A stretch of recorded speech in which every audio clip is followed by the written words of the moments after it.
Kale Trent's hands were cracked and bleeding. The pickaxe felt heavier with each swing, but he didn't stop.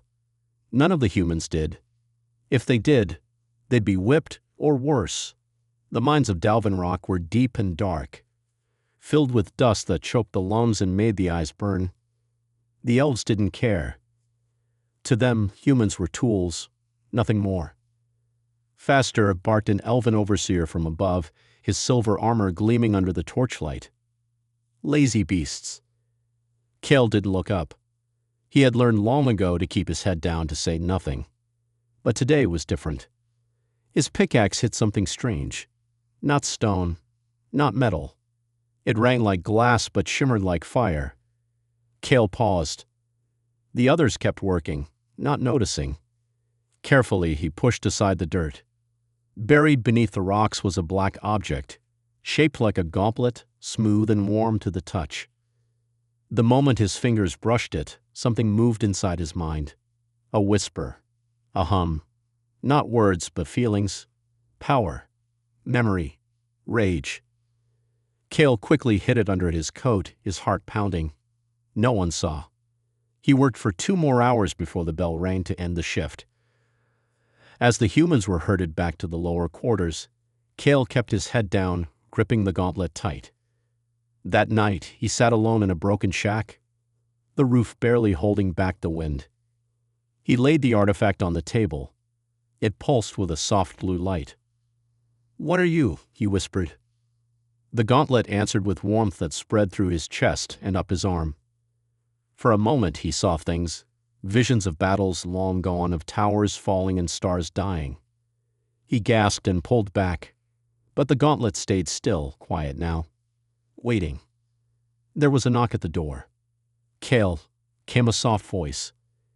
It was Nira, a healer, and one of the few people he trusted. Her red hair was braided, her eyes sharp and kind at once. "You missed food tonight," she said, stepping inside. "Are you all right?" Kale hesitated, then nodded. "Just tired." She sat beside him. "They're talking about another purge," she said quietly. "More villages, more dead." His hands tightened into fists. "We can't keep living like this." "No," Nira said, looking at him. "We can't." Kale looked down at the gauntlet, then back at her. "What if we didn't?" She frowned. "Didn't what?" "Didn't live like this anymore." He touched the artifact. "What if we fought back?" Nira stared at him. "Kale, that's suicide." "Maybe," he said. "But maybe it's time the elves feared us for a change." Outside, the cold wind howled. Inside, something ancient stirred, and Kale Tren, once just another slave, felt the first spark of something powerful. Hope. The forest was silent, except for the soft crunch of footsteps on dead leaves.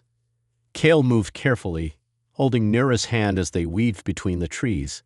Behind them, smoke rose in the distance, dark and heavy. It was all that remained of the village of Red Hollow. The elves had come at dawn. No warning. No mercy. Houses burned. People screamed. Nira had stayed behind to help the wounded. Kale had gone back for her when the fire started. If he had been a moment later, she would be dead. Now they were running. "We need to rest," Nira said, her voice weak. She leaned against a tree, breathing hard. Kale scanned the forest. "We can't stop yet. The rangers will be close." "But we'll be no good if we collapse," she said, trying to smile. "Just a minute." Kale sighed and nodded. He watched the path behind them. Somewhere out there, elven hunters were tracking them, silent, cruel, and fast. As Nira sat down, Kale pulled out the gauntlet. It still glowed faintly, the light pulsing like a heartbeat. Since the night he found it, the artifact had become more than a weapon. It whispered to him, guiding his thoughts, teaching him. He didn't fully understand it, but he trusted it. It had saved them more than once. "You think we can really fight them?" Nira asked softly. "The elves?" Kale looked at her. "We have to." "They have magic, armies, cities." Kale closed his hand into a fist. "They also have pride, and pride makes them blind." Nira watched him closely. Then what do we do? Kale stood.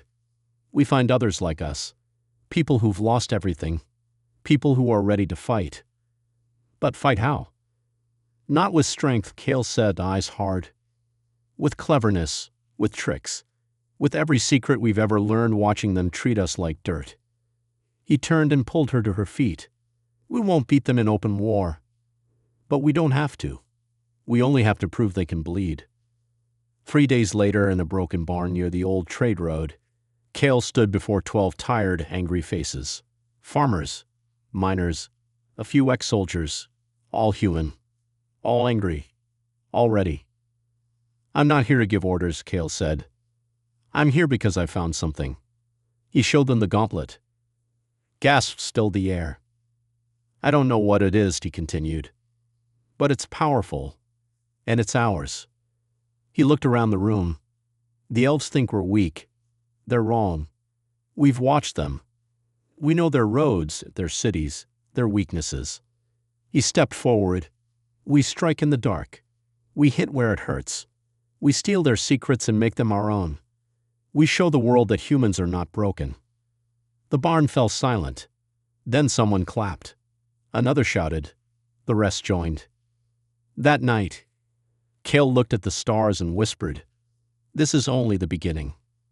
And far away in the heart of Elven lands, a noble felt a chill and didn't know why. The night was black as ink, but Kale's group moved with quiet steps through the forest.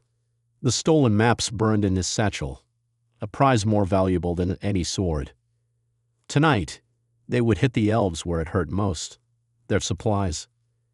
The elven caravan was large, with shining wagons filled with weapons, food, and magical crystals. Guards rode tall horses, their armor catching the moonlight. But Kale's humans were faster, smarter. They had to be. Kale crouched behind a fallen tree, whispering to the others, "We strike here by the narrow path. The wagons can't turn easily. We block the way, then we take what we need." A few nodded, faces hard with determination. No one wanted to fight openly. Their strength was in surprise. When the caravan came into view, Kale's heart beat fast. He tightened his grip on the blackstone gauntlet beneath his sleeve. It pulsed faintly, as if sensing the coming fight. "Now," he whispered. The humans sprang into action. They rolled logs down the slope, crashing into the road with a thunderous roar. Horses panicked, neighing loudly. The wagons screeched to a halt. Elven guards shouted orders, but it was chaos. Kale and his team darted forward, slashing ropes and opening crates. They grabbed arrows, swords, and the shimmering crystals, magic power the elves relied on. One tall elf drew a slender sword and charged Kale. The soldier dodged, narrowly escaping a deadly strike. "You think you can steal from the elves?" the elf sneered. Kale grinned. "Not steal. Reclaim." He tapped the gauntlet, and a wave of force pushed the elf back. It was the artifact's magic, stronger than Kale expected, but he controlled it carefully. Behind him, the others fought with fierce energy. Humans who once carried loads now carried weapons and hope. In minutes, the caravan was broken. Kale's group disappeared into the woods before the elves could regroup. Breathless and exhilarated, Kale looked at the stolen goods. The magic crystals were glowing softly in the moonlight. "We'll learn to use these," he said. "They think their power is theirs alone. We'll show them otherwise." That night, as the campfire burned, the humans shared stories. For the first time, they felt like more than slaves. They were fighters. Kale sat beside Nira, watching her tend a wounded man. Her calm eyes met his. "Do you really think this can work?" she asked. Kale nodded slowly. "We don't have to beat them all at once. We just have to keep hitting them, keep growing stronger." Nira smiled faintly. "Then maybe one day they'll stop looking down at us." Kale clenched his fist, the gauntlet warm and alive. "They'll have to." Kale stood behind the thick tree trunk, watching the elven patrol move slowly through the forest path. Their silver armor gleamed and their sharp eyes searched the shadows for any sign of trouble. The humans had waited days for this moment, an opportunity to strike. "This is it," Kale whispered to his small group, his voice steady but low. "Remember, no open fight. We use what we have, the traps, the shadows, the element of surprise." The others nodded, fingers tight on bows and knives. Kale's plan was simple but risky.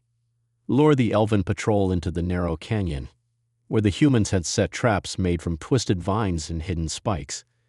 The elves were skilled warriors, but pride and confidence blinded them. They never expected cleverness from those they called weak. As the patrol entered the canyon, Kale gave the signal. A small group released a line of rope, pulling down a heavy net woven with thorny branches. It fell like a curtain, trapping 3 of the elves. The others shouted in alarm and drew their weapons, but the humans were ready. From hidden places, arrows flew silently, striking the elves' arms and legs. The trapped warriors struggled but could not escape.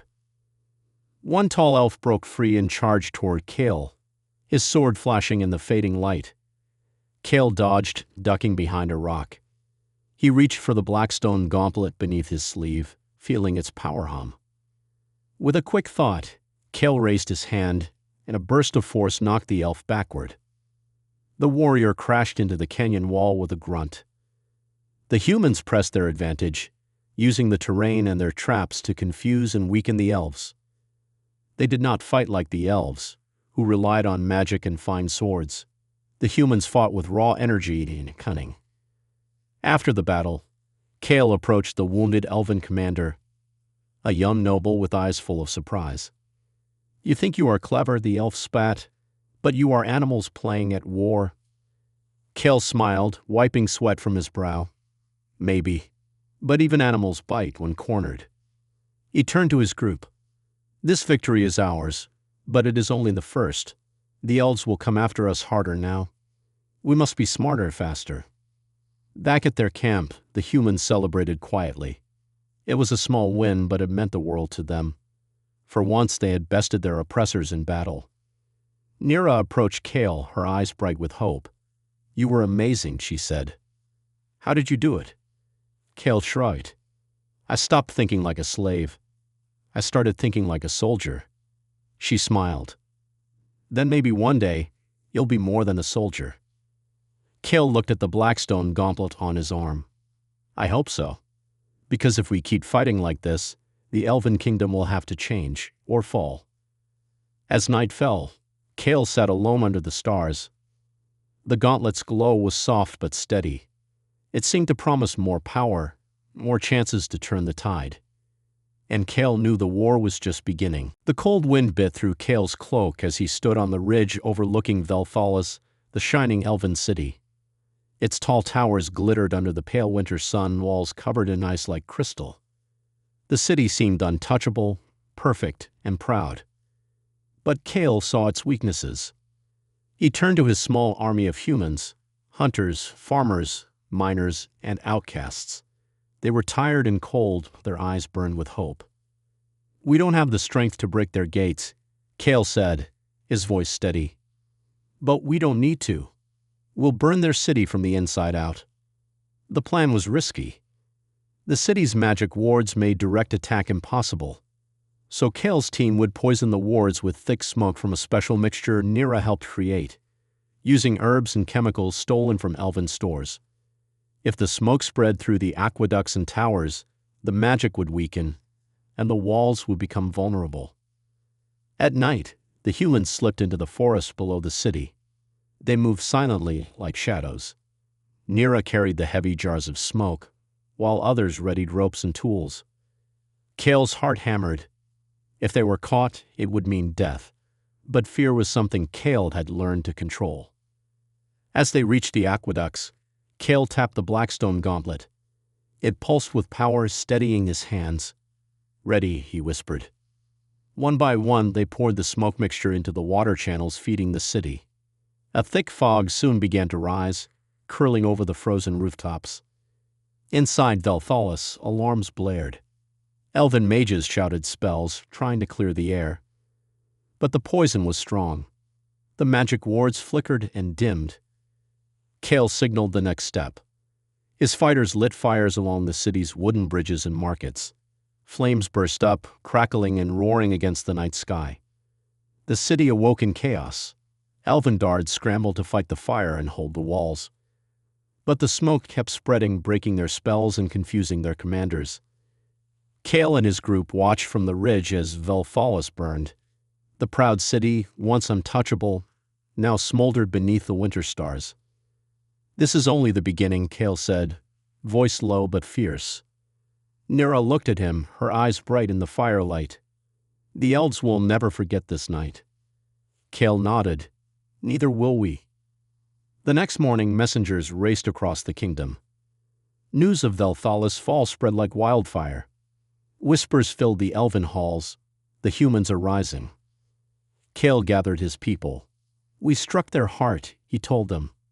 "Now they know we are more than slaves. We are a force." The humans cheered quietly, still careful. The war was far from over. But in that moment under the cold sky, Kael felt a fierce pride. For the first time, he believed the impossible might be true.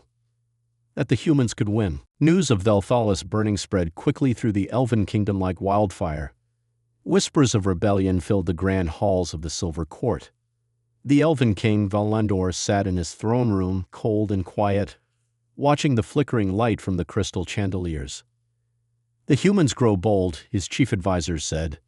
"They'd strike at our heart and grow stronger." Valandor's sharp eyes narrowed. He was an ancient ruler, proud and unforgiving. To him, humans were nothing more than insects, easily crushed. "Then we shall crush them," Valandor said softly, his voice calm but deadly. "But not with open war, with shadows and fear." Kael's camp was buzzing with excitement and tension.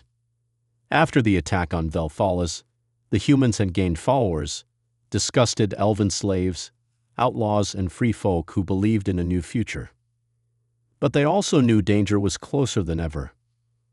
One evening, as Kael trained with his sword, Nira approached, her face serious. "Something is wrong," she said. "Elven spies are moving in the forest. They watch us." Kael wiped sweat from his brow. "We expected that." "We need a plan," Nira said. "They'll send assassins. The Silver King will not forgive so easily." Kael nodded. He tightened the blackstone gauntlet on his arm. Its magic whispered to him again, stronger now, as if warning of coming darkness. That night, a shadow moved through the trees near the camp. Silent and quick, a figure dressed in dark leather slipped toward the humans' tents. Kael was waiting. He stepped into the moonlight, sword ready.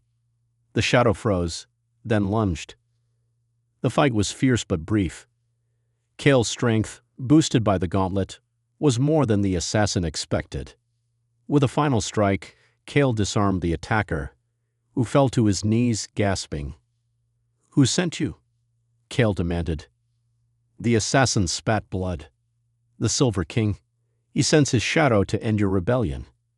Kael looked down, cold but calm. "Then let him come." The next days were tense. Elven patrols searched the forest. But Kael's group grew stronger, smarter, faster. He gathered his closest fighters. "Valandor will try to break us with fear," Kael said. "But we will not fall. We fight for our people, for our freedom. Every shadow, every blade, every step we take is a step closer to victory." Nira stepped forward. "We must use the king's fear against him. We'll spread stories, stories of a human who cannot be stopped." Kael smiled. "Good. Let the Silver King learn to fear the darkness he can't control." That night, under the stars, Kael raised his fist. The gauntlet shone like a beacon. The war had become more than survival. It was a fight for hope. And Kael was ready to face whatever shadow came next. The night sky was heavy with storm clouds. Thunder rumbled in the distance, and rain began to fall in cold, sharp drops. Kael stood at the edge of the camp, watching the dark forest where the elven army was gathering. The Silver King's forces were coming, stronger and more furious than ever.